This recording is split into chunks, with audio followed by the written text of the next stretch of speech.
standard pricing calculator, you have a very easy calculator where not a single number is in your head.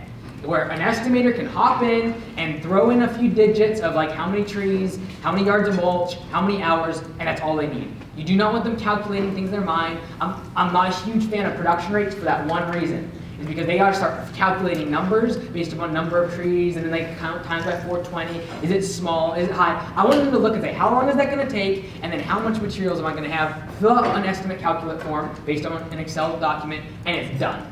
I don't want them to have to start measuring or thinking, or like, is this a tall tree? Is it a medium tree? Is it a small bush? Is it a medium shrub? Like, that's why production rates I'm a little bit against, especially when we jump into P for P, where it's all based upon budgeted hours.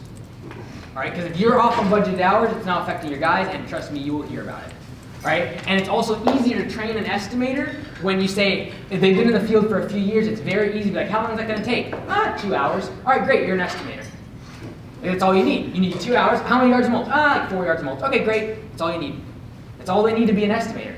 Like, literally, I could probably get most of our guys within 2 to 3 weeks pretty comfortable on estimates. If they have the personality to be an estimator, they could very quickly be able to be an estimator, going from field to estimator. We dropped him in the bucket probably within 2 weeks.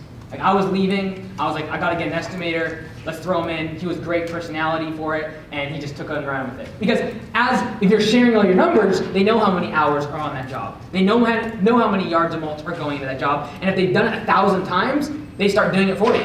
Like, we don't have to go to a mowing customer's house and be like, oh, so-and-so put a note that you need a weeding job. No, when they're mowing the lawn, they can be like, oh, so-and-so needs a weeding job, it's going to take 4 hours. The office can then immediately send an estimate, and we're good to go. Because it's like, you share the numbers, they start to see comparative like budget hours versus how long it actually takes them, how many yards of material, and budgeted versus how much you actually use, and they get very good at estimating themselves.